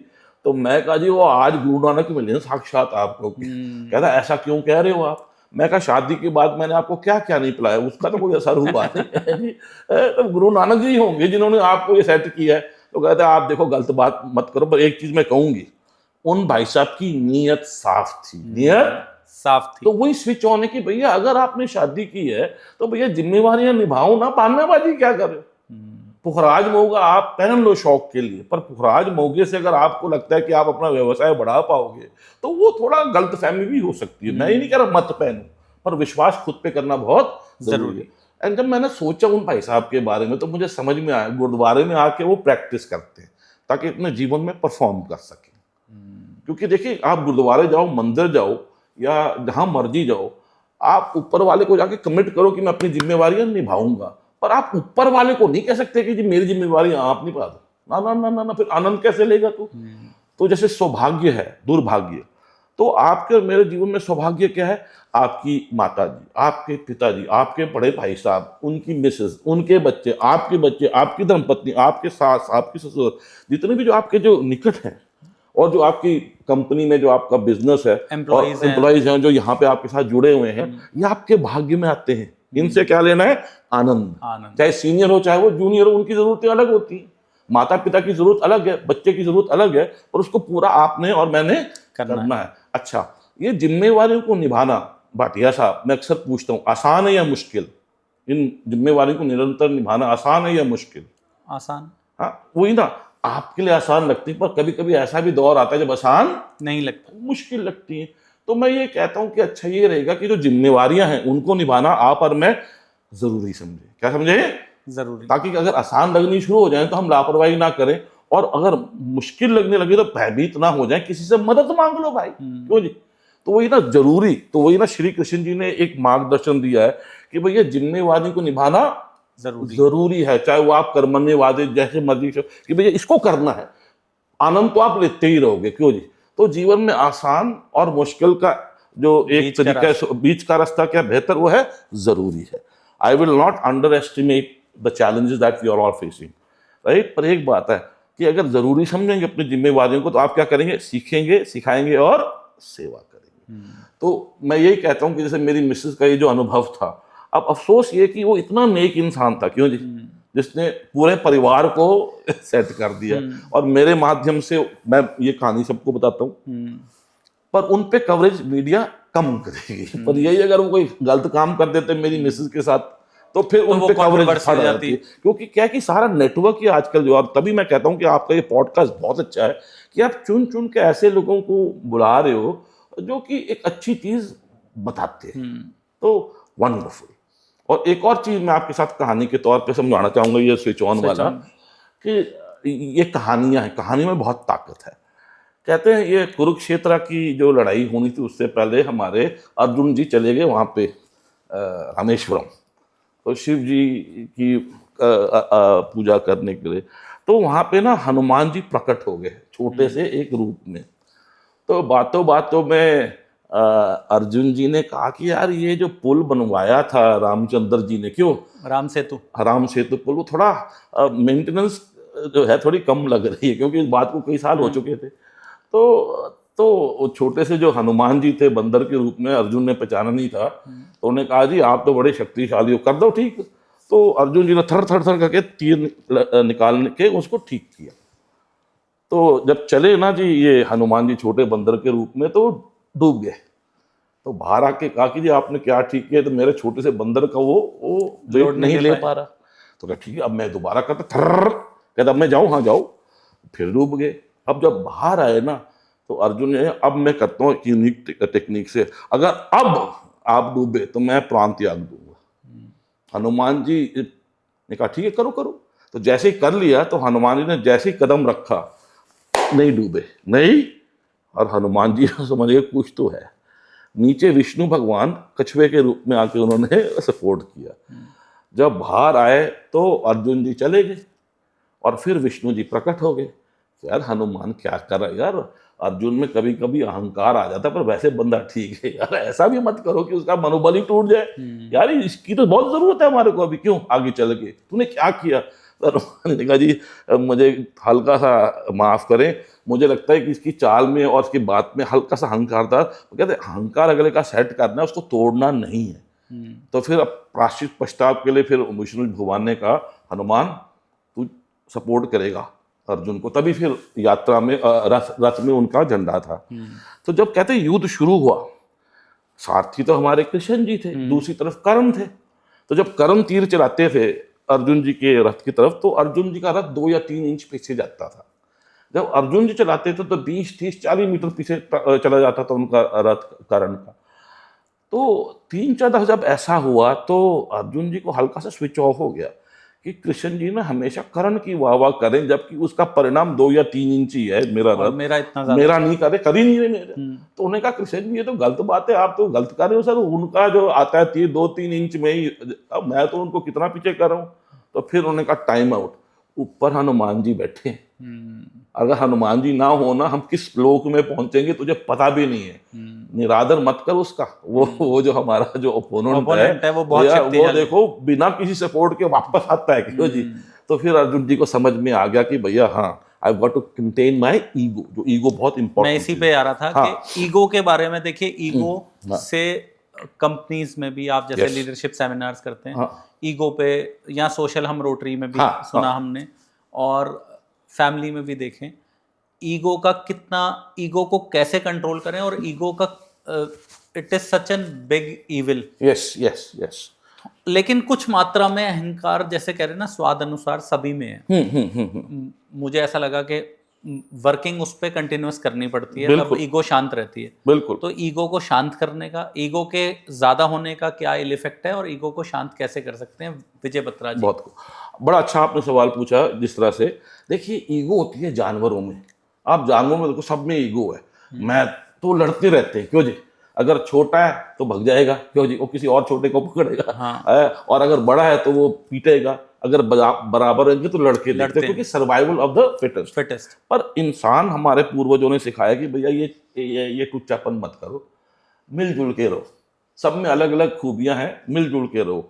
तो ईगो का मेन कारण क्या है, कॉम्प्लेक्स, इन्फ्योरिटी या सुपियोरिटी। तो ईर्ष्या और अहंकार जो है ईगो का मूल कारण है। अगर ईगो को कम करना है तो ईर्ष्या और अहंकार को थोड़ा काबू करना बहुत जरूरी है। कैसे? अगर मुझे लगता है भाटिया साहब पॉडकास्ट करने में बहुत अच्छे हैं, मेरे में वो ताकत नहीं है, तो मैं भाटिया साहब से कहूँगी थोड़ा मुझे भी ज्ञान दे दो जी। अब सपोज भाटिया साहब बड़े व्यस्त हैं, तब किसी और से ले सकता हूँ। तो उससे क्या कि मेरी जो जेलसी है ना, वो एस्पिरेशन में चेंज होती है, and I start to do something about it. Overthinking नहीं करता मैं, आई स्टार्ट टेकिंग एक्शन। और सपोज अगर भाटिया साहब जो हैं इतने अच्छे हैं पॉडकास्ट में, और देखते हैं भैया बत्रा जैसे कोई बंदा है वो क्या कि जी मुझे भी सिखा दो, तो आप सिखाओगे क्यों जी। तो उससे क्या होगा कि आपका अहंकार अपने आप ही कम होगा, क्योंकि आपको लगता है कि ये भी कर रहा है, बेहतर कर रहा है। अब देखिए विराट कोहली कब तक अपने रिकॉर्ड पे रहेगा भाई, कल को शुभमन गिल जैसे लोग भी उठेंगे। अब युवराज भी जो सिखा ही रहा है ना शुभमन गिल को। तो लर्न, टीच एंड सर्व जो मेरा मंत्रा है, ये 3 चीजें करी जाओगे तो जेलसी, एरोगेंस एंड कॉन्फ्लिक्ट, जो कि एंगर क्रिएट करता है, इससे आपको थोड़ा बचाएगा। पर एक बात है, practice makes you better, never perfect. अच्छे ऋषि मुनि जो हैं कभी कभी सीखते थे, सिखाते थे, सेवा करते थे, वो कभी कभी स्विच ऑफ करते थे, उनमें अहंकार आ जाता था या ईर्ष्या आ जाती थी। तो वही है कि अगर आप ये 3 चीजें करें, LTS, learn, teach and serve, तो आप अपने आप ही ईगो को काबू कर पाएंगे। और ईगो का एक और फॉर्म है एजिंग गोल्स आउट। जो मैंने मेरे फादर से सीखा था कि आपका मेरा मूल लक्ष्य क्या है, अपने परिवार वालों की सेवा, अपने ग्राहकों की सेवा। मेरे फादर के 3 किस्म के कस्टमर होते हैं। एक्सटर्नल कस्टमर, जिनके साथ आप व्यापार करते हैं, फिर है इंटरनल कस्टमर जो आपके साथ काम करते हैं, और तीसरा जो सबसे ज्यादा जरूरी है इंटीमेट कस्टमर, यानी कि निजी ग्राहक जो आपके परिवार के सदस्य हैं। तो ये अगर 3 चीजों पे हम फोकस करें तो बल्ले बल्ले हमारा देश तो उज्जवल होता ही होता जाएगा, परिवार तो हमारा उज्जवल होगा ही होगा। विजय जी, आपने बहुत ही आसान शब्दों में आप समझा रहे हो और मुझे ऐसा लग रहा है कि मैं आज पॉडकास्ट अंत ही नहीं कर पाऊंगा। और इतनी इंटरेस्टिंग पर्सनालिटी है आपकी। अब मैं आपसे ये जानना चाहता हूँ कि जैसे हमने ईगो पे बात करी, लीडरशिप पे बात करी, हम लोग रिलेशनशिप में फेयर एंड ग्रीड, मैंने आज से लगभग 7-8 साल पहले कोई किताब में पढ़ा कि ये फेयर एंड ग्रीड 2 बहुत स्ट्रॉन्ग इमोशन है, रिलेशनशिप पे ही थी। फेयर एंड ग्रीड का क्या महत्व है और फेयर एंड ग्रीड को कैसे कंट्रोल करना चाहते हैं? बहुत खूब, बहुत खूब। देखिए, हर चीज को कंट्रोल करना जरूरी है। अब जैसे कि लोग कहते हैं ब्लड प्रेशर खराब है, नहीं, मैं कहा हाई और लो खराब है, ब्लड प्रेशर तो होना चाहिए। ब्लड प्रेशर तो होगा ही नहीं तो चलो नहीं तो मर ही जाएंगे ना। तो वैसे ही फियर और ग्रीड जो है, जैसे मैं स्टॉक मार्केट की बात करता हूँ, 2 चीजों से लोग स्टॉक मार्केट में आते हैं, या तो बेचने के उनको डर हो गया कि भैया अभी कहीं गिर ना जाए, या उनको लगता है मैं अभी ले लेता हूँ, क्यों अभी ना लिया तो ये ऊपर चला जाएगा। और दूसरा क्या है, ग्रीड। क्या है जी? Greed also makes you do certain things. क्यों? अगर आपको लगता है स्टॉक बहुत ऊपर चला गया है, आप वीडियो कहता है मैं यहाँ बेचता हूँ और सस्ते पे खरीद लूंगा तो मैं बड़ा कमा लूंगा। तो ये तो एक जानवर का भी सिद्धांत है, फेयर एंड ग्रीड। पर इंसान अगर ये सोचे, खासतौर पे रिश्तों की बात है, मैंने एक चीज़ बड़ी अच्छी सुनी हाल ही में कि देखिए, रिश्ते हैं, अल्टीमेटली क्या है, रिश्तों का सिद्धांत जो अगर दोस्ती रखें, क्या है जी? दोस्ती, फ्रेंडशिप, जिसमें you learn how to be a better friend and at the same time serve as a friend. Serve as a friend, दोस्त का मतलब क्या है कि आते जाते आप अगले का स्विच क्या करते हैं? ऑन करते हैं, और जब जरूरत पड़े तो उनको कहते हैं मेरा ऑन कर दे। तो चाहे हर रिश्ते की बुनियाद क्या है? फ्रेंडशिप। चाहे पिताजी के साथ, ऑब्वियसली किस तरह से एक्सप्रेस करते हैं अपने पिताजी के साथ वो थोड़ा अलग रहेगा, पर हर रिश्ते में हम ये इतना भी लेबल ना लगा दें कि ये मेरी वाइफ है, ये मेरे फादर हैं। अब जैसे कि वेरी फ्रैंकली, अब जैसे जैसे आप अपनी उम्र बढ़ा रहे हैं तो आपका और आपकी माताजी या पिताजी का भी रिश्ता थोड़ा फ्लैट हो रहा है, क्यों जी? और एक टाइम ऐसा भी आएगा कि आप उनकी देखभाल करेंगे, ना कि बिनस्बत वो करेंगे। वैसे ही आपके बच्चों के साथ भी होना। तो हर रिश्ते में फ्रेंडशिप को बुनियाद रखना, क्यों जी? ये बहुत जरूरी है, जो मैंने सीखा है लोगों से। अब वेरी फ्रैंकली, जब मैं उम्र में कम था तो मुझे लगता था हर रिश्ते में क्या मतलब निकाल सकता हूँ, क्यों जी? पिताजी से पैसे ले लूं, क्यों जी? ऐसे भी कई लोग हैं जो कि अपने माता पिता से पैसे ले रहे हैं और अपने छोटे बच्चे को कह रहे हैं कि बुढ़ापे में तू मेरा सहारा बनेगा, तो बाबूजी तुम कब कुछ करोगे? तो वही ना, जब आप और मैं ये रिश्ते में योगदान देंगे, आनंद लेंगे, आनंद लेंगे। अगर नहीं देंगे तो ठीक है, मजे तो फिर भी ले लोगे, पर आनंद तो बिना योगदान के है ही नहीं। जैसे एक सवाल मैं अक्सर पूछता हूँ, आप लोनली रहना चाहते हो जीवन में या लाइवली? हर कोई कहता है लाइवली।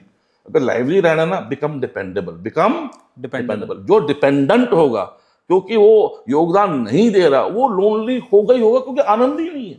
एक बड़ा अच्छा हार्मोन होता है ऑक्सीटोसिन। जब आप किसी की सेवा करते हैं और बदले में क्या लेते हैं? ब्लेसिंग्स और आनंद। अब ऐसे भी लोग हैं जो योगदान देते हैं, जैसे घर गएंगे, अपने बच्चे की परवरिश में फीस वगैरह सब दे रहे हैं, पर स्विच ही ऑफ किया हुआ है और उसको आके धमका रहे हैं कि तेरे कारण मैंने अपनी जवानी लुटा दी। अब बच्चा भी सोचता है कि पापा ये क्या डायलॉग डिलीवर किया है। वो जाके अपनी मम्मी को कहता है कि पापा ऐसे कह रहे हैं। अब मिसेस का भी स्विच ऑफ कर दिया, वो कह रहे झूठ बोल रहे तेरे पापा, उन्होंने मेरी जवानी लूट ली। अब बच्चे पे क्या असर होगा कि ये सभी लूट रहे हैं? तो वही ना, हमने काटने की बातें नहीं करनी, हमने बनाने की बातें करनी है। तो इसलिए क्या है कि बहुत जरूरी है कि अपना स्विच क्या करें? On, become dependable. और डिपेंडेबल बनने के लिए मौके ढूंढो, किससे मैं सीख सकता हूँ, किसको मैं सिखा सकता हूँ, किसकी मैं सेवा कर सकता हूँ, ताकि become more and more responsible. नहीं तो अगर आप और मैं अगर जरूरी जिम्मेवारियों को मजबूरी मानेंगे, क्यों जी, तो फिर बहुत ही इंसान लोनली पड़ जाता है। आप ही की इस बात से एक बात निकल के आई। मैंने व्हाट्सएप पे अपने जो टैगलाइन लगा रखी है वो बहुत सालों से, जॉय ऑफ गिविंग। बहुत खूब। जॉय ऑफ गिविंग के बारे में मैंने पढ़ा। बहुत खूब। मैं आपसे जानना चाहता हूँ कि जॉय ऑफ गिविंग क्या है, हमारे ऑडियंस को बताएं, और जॉय ऑफ गिविंग से लाइफ कैसे हो सकती है? बहुत खूब। देखिए हमारे गुरुओं ने भी कहा था, ये गुरु नानक जी की एक कहानी है कि उनको कहा उनके मामे ने कि भैया मंगलवार है तो जाके कंबल बांट। तो उन्होंने कंबल बांटने का गिन के बांटी हो, पर 13 पे उन्होंने 13 13 13 करके बांटने शुरू कर दिए। देखिए आपके पास मेरे पास है क्या? देने की शक्ति है, देने की शक्ति है। भाई 3 4 5 साल के बच्चे के पास नहीं होती, पर उसके बाद तो दे सकते हैं ना। तो जितना दोगे उतना क्या लोगे जी? आनंद लोगे जी आप। That is the Joy of giving. पर अगर आप और मैं लालची हो जाते हैं, क्यों जी, then we want to take. अब होता क्या है, फॉर इंस्टेंस आपने एक समोसा खा लिया, मजा ले लिया, 3 खाओगे तो 10 लग जाए मतलब कितने खाओगे समोसे? तो मजे में एक सीमा है, पर वेयरएज जॉय में कोई सीमा नहीं है। तो तभी हमारे बुजुर्गों ने परमानंद, सदानंद, आनंद की कोई सीमा नहीं है, इन्फिनिटी। हाँ, इन्फिनिटी है। And that's exactly what our ancestors wanted कि भैया आपने क्या है कि अगले में जो आत्मा है उसके प्रति आपने नमन करना है, and consider the other person as a potential friend. Create abundance, not scarcity. अब देखिए बड़े अफसोस की बात है, विज्ञान ने इतनी तरक्की कर ली है, क्यों साहब? अब देखिए आजकल सबके पास ये है साहब।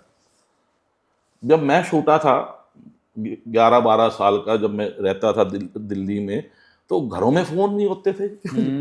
आज की तारीख में सबके पास फोन आ गए, क्यों जी? और अभी भी कईयों का स्विच ऑफ है। उनको ये लेके बड़ा दुख हो रहा है कि मेरे पास ओप्पो का है। अरे भाई एप्पल तो 17 ले भी लेगा तो कर क्या लेगा, इतनी फर्क थोड़ा है इस फोन में और एप्पल 17 में, इतना फर्क नहीं है if you are using it constructively. तो आज की तारीख में थैंक्स टू विज्ञान we are in a position to experience abundance. पर कई पोजिशनल पावर में लोग हैं, मैं नाम नहीं लूंगा, जिनके पास पोजिशनल पावर में पर्सनल पावर नहीं है। अच्छा, अगर मैं पर्सनल पावर और पोजिशनल पावर के बारे में थोड़ा कंपेयर करूं, जो बंदे पर्सनल पावर के होते हैं उनमें कमिटमेंट है। क्या है जी? कमिटमेंट। जो पोजिशनल पावर उनके लिए कंपल्शन है, करना पड़ता है। मैं पॉलिटिशियन का उदाहरण लूं बिना नाम लिए, कहीं को जाना पड़ता है और कई लोग जाते हैं। फिर क्या है कि जो पर्सनल पावर पे फोकस कर रहा है वो अपनी जिम्मेवारी को इंपॉर्टेंट मानता है, और जो पोजिशनल पावर में वो डिफिकल्ट मानता है, तभी किसी और के ऊपर थोप देता है। फिर वो डिजाइन बनाते हैं, क्रिएट बेटर डिजाइन। और जो ये जो पोजिशनल पावर वाले डिफॉल्ट मोड में चले जाते हैं। जब देखो पतली गली से ऑन ऑफ ही रहेंगे, ऑन तो कभी होना ही नहीं है। जो पर्सनल पावर वाले वो सीखते हैं, लर्न। पोजिशनल पावर वाले ब्लेम। और ये जो पर्सनल पावर है they take it as a puzzle, not as a problem. अच्छा, जो पर्सनल पावर वाले हैं वो एंड में है, क्या है? आज का काम भी करना, आने वाले समय की भी तैयारी करनी है। भैया इस साल का तो जो काम करना ही करना है, 47 की भी सोचनी है, क्यों जी?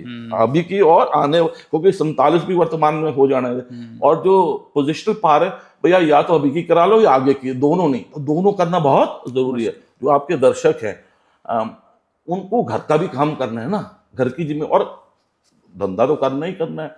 फिर अगर एंड करना है तो उसके लिए असेंशियल चीजों पे ध्यान दो, जो जरूरी नहीं है उन पे ध्यान देने की जरूरत नहीं है। मैं अक्सर कहता हूं लोगों को कि अक्सर आप और मैं टाइम कहां जाया करते हैं, जो काम आसान लगता है पर है जरूरी नहीं, गैर जरूरी कामों को करी जा रहे क्योंकि आसान है। और जो जरूरी काम है अगर थोड़ा आपको मुश्किल लगता है तो किसी से मदद ले लो।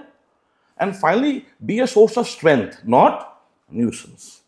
बी अ सोर्स ऑफ, कोई ऐसी बात ना को जिससे कि अगले का स्विच ही ऑफ हो जाए। अब मैं घर जाता हूं, क्यों जी, बीवी पूछती आज का पॉडकास्ट कैसे था, अब बल्ले बल्ले, क्यों जी। पर सपोज अगर आप जैसा अच्छा इंसान ना मिलता तो मैं ये कहता कि चुनौतीपूर्ण था पर सीखने को बहुत मिला, तो अगले को हिंट मिल जाता है, क्यों जी। And finally live life by choice. जैसे कि आपने कहा एक कॉन्वर्सेशन में कि आप फोन को साइलेंट कर देते हो क्योंकि कोई इमरजेंसी वाली कॉल आनी है, बाकी जगह भी क्योंकि 7 से 8 घंटे सोना बहुत जरूरी है। पर अगर फोन को आप बाय चॉइस नहीं साइलेंट करेंगे तो कभी भी बच सकता है, कभी भी बच सकता है। तो ये 9 चीजें जो मैंने आपके साथ शेयर की है ना जी, वो आपके पर्सनल पावर को बढ़ाती है। उनको सीखेंगे कैसे? एक तो सकारात्मक पिक्चरें देखनी है, और साथ में ऐसे लोगों की आत्मकथाएं पढ़नी है जिन्होंने जीवन में योगदान दिया है। अब मैं अंत में आपसे विजय जी ये जानना चाहता हूं कि लाइफ स्किल्स का भी अपना महत्व है, लर्निंग स्किल्स भी हैं। आज के जो हमारे युवा हैं जो फ्यूचर बनाएंगे, इस देश का भविष्य हैं, बहुत अच्छा। उनके लिए लर्निंग स्किल और लाइफ स्किल्स आप कौन से बेहतर हैं और कौन से कैसे उनको किया जा सकता है? बहुत खूब। तो लाइफ स्किल्स क्या हैं? जीने के जो आपको स्किल्स चाहिए, इज इट नॉट?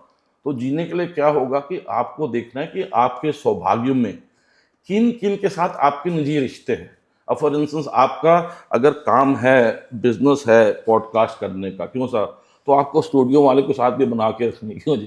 अगर लुब्रिकेंट्स का काम है तो जो जिनके साथ आप जो आपके OEMs हैं उनके साथ भी रिश्ता बनाना है, कस्टमर के साथ भी बनाना है। तो उसमें अगेन वही चीज आ जाती है, लर्न, टीच एंड सर्व। यही लाइफ स्किल्स हैं साहब। You have to learn. अब आपने जब बताया आपके बच्चे भी 11th में और एक बेटा जो आपका 12 साल का है। साहब जब मेरी बिटिया 11th में थी तो पापागिरी थोड़ी अलग थी। अब वो खुद ही माँ बन गई है तो मुझे भी सीखना होगा कि भैया how do I remain a relevant father. अगर मैं अपनी बिटिया को डांट दूं उसकी बेटी के सामने तो टोटल कंफ्यूजन क्रिएट हो जाएगी। Is it not? यस और नो? तो इट्स वेरी इंपॉर्टेंट कि लाइफ स्किल्स में क्या है कि जो आपकी जिम्मेवारियां हैं वो रहती तो हैं पर चेंज होती हैं। क्या होती हैं? तो keep on learning, keep on teaching and keep on serving. ये लाइफ स्किल्स है। और इसको उजागर करने के लिए स्विच क्या करना है? ऑन। और सस्टेन करने के लिए जरूरी काम जो करने का दिल ना करे उसे मन लगा के, तो माइंड को चार्ज करो। और एक CCTV कैमरा यहां जमा लो कि भैया मूड ऑन है या ऑफ है, और अगर ऑफ है तो ऑन कर लो। तो ये है। और साथ में मैंने कहा सकारात्मक पिक्चरें देखिएगा जी। अगर आप 12th फेल अगर आपने देखी हो तो सर आपको कई चीजें वैसे ही रीइंफोर्स हो जाती हैं अगर आपने वो पिक्चर देखी है जी। तो मेरा यही आपसे अनुरोध है कि ऐसी पिक्चर देखने से औरों के स्किल आपको जब नजर आते हैं तो प्राइमेट्स में, बंदरों में और हमारे में एक बड़ी खासियत है बाकी जानवरों के मुकाबले में, we have mirror neurons. Mirror neurons, वो जो चीज़ आप बार बार देखोगे उसको आप कैप्चर करोगे। सकारात्मक चीज़ों को देखोगे तो वो कैप्चर करोगे, और अगर नकारात्मक चीज़ों को आप सुनोगे देखोगे तो वो कैप्चर करोगे। फॉर इंस्टेंस कुछ पाने के लिए कुछ खोना पड़ता है, करना पड़ता है। खोने की तो अभी क्या खोना है जी अपने जीवन, तो आपको कुछ करना और कुछ नहीं भी करना। तो वही है कि दाल रोटी खाओ और प्रभु के गुण ना गाओ, अपनी जिम्मेवारी निभाओ। भाई कृष्ण भगवान तो यही कहेंगे भैया कर्म योग, तो भैया प्रभु के गुण गाओ, पर भैया 1 मिनट में गुण गा के, और गुण भी क्या है कि भैया मेहरबानी आपको जिम्मेवारियां आपको दी हैं ऊपर वाले ने। तो जो आप सुनते हैं और जो आप देखते हैं उसका बड़ा प्रभाव होता है आपके मिरर न्यूरॉन्स पे। अब फॉर इंस्टेंस मैं आपको बताता हूँ साहब, अब तो मैंने आदत छोड़ दी। ये हुआ था से 4 साल पहले, जबकि AQI बहुत बढ़ गया था, तो तब मैं गलत आदत करता था। मेरे साथ एक बंदा खड़ा हुआ और पी रहा सिगरेट और मुझे कह रहा है AQI कितना बढ़ गया है, और मैं उसको देखूं, मैं क्या तेरे लिए AQI बढ़ा हुआ है तो यार सिगरेट पीने से पहले छोड़। तो वही है ना कि सुन के एक ही, मुझे देखो इंडिया वापस आया 25 साल हो गए भैया, देश में तरक्की बहुत हो रही है, क्यों साहब जी। अब भाई 140 करोड़ की अगर आबादी में देखो ना, अमेरिका ना जापान पास आ सकता है, कितनी कॉम्प्लेक्सिटी है। तो if I have to live in India, I have to learn to appreciate India, look for good things. Yes. तो उसने मेरे को थोड़ा एकदम सतर्क कर दिया कि भैया खामे सनसनी खबरें देखने से कोई फायदा नहीं। फॉर इंस्टेंस मैं पूछता हूँ आजकल महंगाई बढ़ी है या घटी है? अब कई लोग जिनका स्विच ऑफ है वो कहते हैं बढ़ गई है। कहाँ बढ़ी है भैया? ये जो फोन है आपके पास है जी, आज से करीबन 20 साल पहले जब निया आया था तो इनकमिंग आउटकमिंग कितना महंगा था, क्योंकि अब डेटा ऑलमोस्ट फ्री हो गया। मैं आपके यहाँ स्टूडियो आया हूँ, सबसे पहले वाईफाई मांग रहा है अब वाईफाई में I am connected to the world. आज से 20 साल पहले तो मुझ जैसा इंसान सोच भी ना पाता कि मैं डेटा अफोर्ड कर सकता हूँ। तो यह कि conditioning the mind has to be very very progressive. तो दोस्तों आज थे हमारे साथ विजय बत्रा जी, और विजय बत्रा जी से हमने लीडरशिप के बारे में जाना और कैसे चेंज मेकर बना जा सकता है और कैसे अपने फील्ड में एक्सेल किया जाता है। लाइफ के बहुत सारे एस्पेक्ट्स पे हमने बात करी, और मुझे लगता है कि विजय जी ने मेरा स्विच ऑन कर दिया आज और मैं चाहता हूं कि मेरे ऑडियंस भी अगर ये पूरा एपिसोड देखें और आपका स्विच ऑन हुआ है तो उसमें ऑन ज़रूर लिखिएगा कमेंट्स में, ताकि हम फीडबैक दे सकें विजय बत्रा जी को। सर आपका बहुत बहुत धन्यवाद मेरे इस पॉडकास्ट में आने का। Thank you. और मैं रिक्वेस्ट करूंगा कि टाइम पे आप आके हमारे ऑडियंस का स्विच ऑन करते रहे। आखिर में एक चीज मैं कहना चाहूंगा पाठिया जी के लिए, इनका पहला ही नाम में राज है, क्यों जी? पहले ही नाम में राज है, and I wish that you continue on that path, rule the hearts of people. और आखिर में जापान में कोई किसी को बेस्ट ऑफ लक नहीं कहता, क्योंकि किस्मत तो अच्छी नहीं तो पैदा ही ना होते, कहते डू योर बेस्ट। तो मैं कहूंगा गम बात्ते कुदासाई which mean do your best. आपने कहना है, आपने कहना है हाई मीन्स यस। तो भाटिया साहब गम बात्ते कुदासाई। Hi. Thank you, God bless you.